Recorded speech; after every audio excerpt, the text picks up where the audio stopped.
Este programa é livre para todos os públicos. O Senhor esteja convosco. Ele está no meio de nós. Proclamação do Evangelho de Jesus Cristo segundo João. Glória a vós, Senhor. Ao cair da tarde, os discípulos desceram ao mar, entraram na barca e foram em direção a Cafarnaum, do outro lado do mar. Já escuro, e Jesus ainda não tinha vindo ao encontro deles. Soprava um vento forte e o mar estava agitado. Os discípulos tinham remado mais ou menos 5 quilômetros quando enxergaram Jesus andando sobre as águas e aproximando-se da barca. E ficaram com medo. Mas Jesus disse: "Sou eu, não tenhais medo." Quiseram então recolher Jesus na barca, mas imediatamente a barca chegou à margem, para onde estavam indo. Palavra da salvação. Glória a vós, Senhor.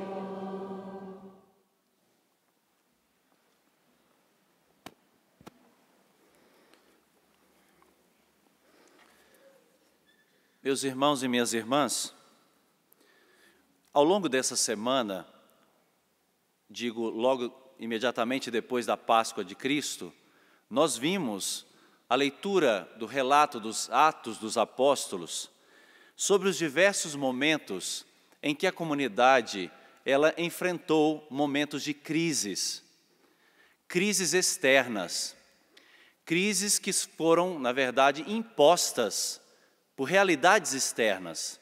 Nós vimos ao longo desses dias, na primeira leitura, o relato de situações nas quais os discípulos se encontravam provocados por realidades de crises externas, prisões, interrogatórios, ameaças, acusações, açoites, tentativa de mordaça, de calarem a boca dos discípulos, dos apóstolos. Então a comunidade ela enfrentou essas situações externas.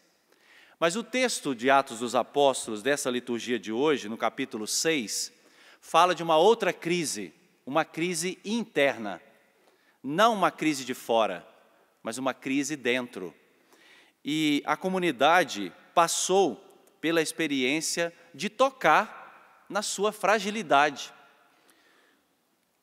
O próprio livro dos Atos dos Apóstolos fala do primeiro pecado da comunidade. Você vai se recordar de Safira com seu esposo, que esconderam, um valor dos apóstolos, esconderam dinheiro, mentiram para os apóstolos e tiveram uma dura consequência, um fim terrível.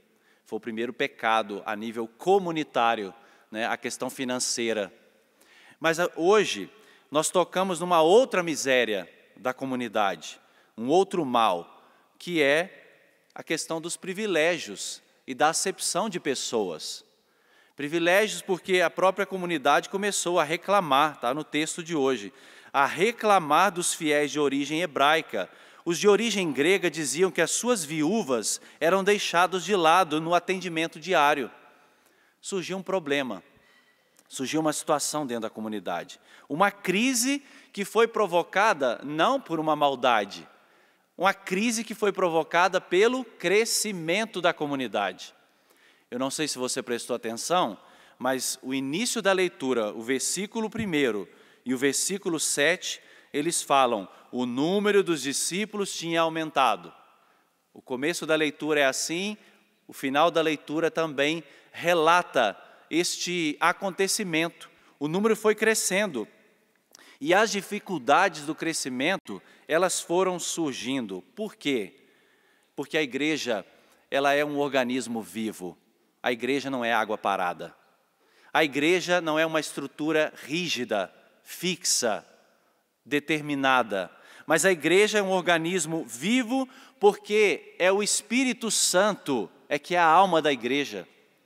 O Espírito Santo, a alma da igreja, coloca a sua estrutura. Que estrutura? Somos nós.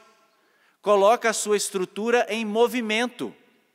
E aí, é claro, a estrutura carismática aqui no sentido de impulso do Espírito, ela vai depois encontrando na estrutura hierárquica, nas estruturas dos ministérios, dos serviços, seus lugares. Muitas de vocês, quem aqui pertence ao grupo de mães que oram pelos filhos? Levante a mão, por favor. É quase 80%, não é? O grupo de vocês, né, estive acompanhando a Ângela também na confecção do estatuto, foi encontrando o seu lugar na igreja, porque foi crescendo. Pelo impulso do Espírito Santo, o grupo foi crescendo, e vocês foram encontrando o lugar de vocês, né? Na igreja, nas dioceses, nas paróquias. É assim a vida da igreja, porque nós estamos falando de um organismo vivo. E o Espírito Santo, ele é o nosso contemporâneo. O Espírito Santo, ele é dos nossos tempos. Nós vivemos dias de Pentecostes. Nós estamos no sopro do Espírito Santo. Por isso o Espírito Santo, ele tem a nossa idade. O Espírito Santo tem a nossa idade. Ele é dos tempos de hoje, ele é de agora. Ele está atento à necessidade da igreja de Cristo. E é ele que acompanha a igreja de Cristo. E surgindo essa dificuldade que a comunidade teve, eles perceberam, Deus está revelando no agora da nossa história. Deus não se revelou no que foi o passado, mas Deus se revela agora. Claro, Ele revelou a outros povos, a outras comunidades, de uma certa maneira, para atender uma necessidade. Mas hoje, no agora, Deus está se manifestando assim. E os apóstolos começaram a perceber os sinais do Espírito Santo, os sinais de Deus para aquele tempo muito particular. E aí eles têm que resolver, porque aquela crise de crescimento começou a provocar uma situação difícil, que é a murmuração. Acontece ou não nas nossas comunidades? Situações difíceis quando o grupo vai crescendo, e aí as cabecinhas diferentes vão se somando, né? Porque nós não somos todos iguais. Nós não pensamos todos de forma igual.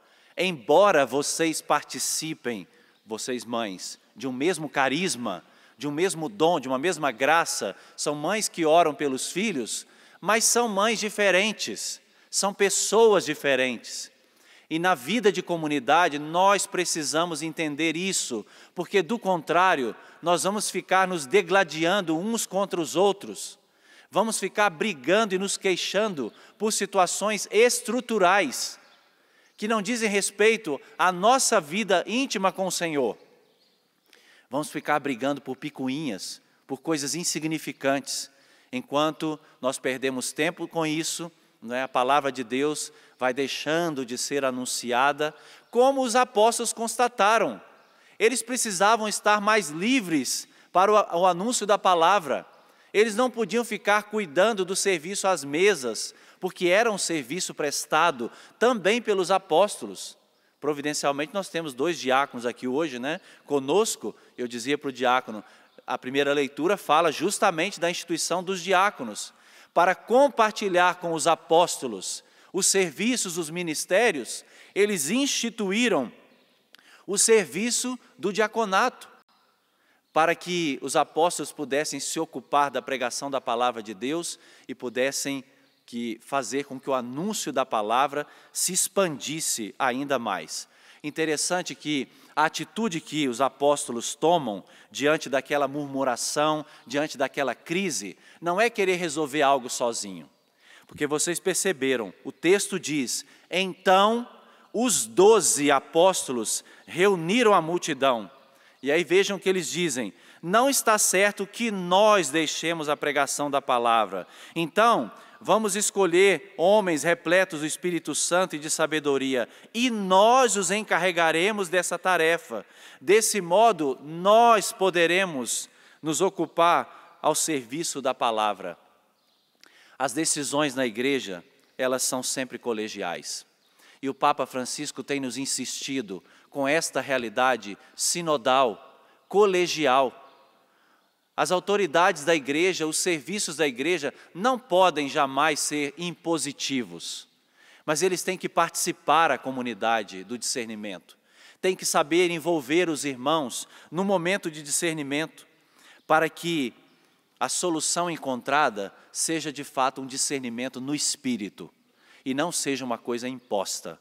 Por isso é importante, meus irmãos e minhas irmãs, a partir da palavra de hoje, que nós encontremos sempre nas nossas dificuldades caminhos de comunhão, nunca a ruptura, nunca esse enfrentamento, né? Muitas vezes cruel nas falas, no jeito de se manifestar, até mesmo manifestando-se contra estruturas eclesiais, contra padres, contra bispos. Isso não é da Igreja Católica. Esse tipo de enfrentamento, esse tipo de ofensa não pertence ao Espírito de Cristo. Nós estamos aqui vendo claramente que os apóstolos, para resolver um problema, escolhem o caminho da comunhão, da eclesialidade, da colegialidade, para que não se rompa, para que as pessoas que estão de fora vejam de fato, eles são discípulos de Jesus, eles se amam, eles se respeitam. Porque é uma vergonha para os de fora verem nós que estamos dentro, brigando, nos degladiando uns contra os outros. Então hoje a palavra de Deus nos chama a atenção. Veja no seu coração quais são as estruturas de divisão, de separação, quais são as estruturas de pecado que ainda estão dentro de você. E peça hoje nessa Eucaristia que o Senhor quebre isso. Peça nessa Eucaristia que o Senhor faça do teu coração um coração de comunhão. Não é assim, coração de mãe, não é aquele ditado, né? Sempre cabe mais um, não é assim? Então, vamos alargar o nosso coração, para que caiba dentro do nosso coração aquela pessoa que pensa diferente, aquela pessoa que reza diferente, mas que é nosso irmão, que faz parte do nosso corpo, porque é a igreja. Vamos pedir ao nosso Senhor que nos dê essa graça. Interessante, finalizo, não é? Nosso Senhor não nos poupa dessas crises, porque você viu na leitura do Evangelho, soprava um vento forte, o mar estava agitado, e Jesus ainda aparece para eles andando sobre as águas, e eles ficam com muito medo. Nem nosso Senhor poupou os seus apóstolos do trabalho de ir compreendendo a sua presença. Jesus não poupou os seus apóstolos dos momentos de dificuldade, porque isso é crescimento. Isso faz parte da nossa caminhada de igreja. Crescimento, amadurecimento, aprender a resolver as próprias crises, com a luz do Espírito Santo, mas deixando espaço no nosso coração para a comunhão, para a colegialidade, porque é assim que funciona a igreja de nosso Senhor Jesus Cristo. Coloque a mão sobre o seu coração e peça esta graça para você hoje. Na realidade em que você vive, na sua paróquia, lá na sua diocese, com o seu grupo de mães, com o seu grupo paroquial, na sua comunidade e que você pertence, peça ao Senhor que o seu coração seja um coração de comunhão. Que o teu coração saiba colher de Deus um discernimento para que os problemas da comunidade sejam resolvidos, para que as situações de desafios na comunidade, eles sejam enfrentados em comunhão com a graça de Deus.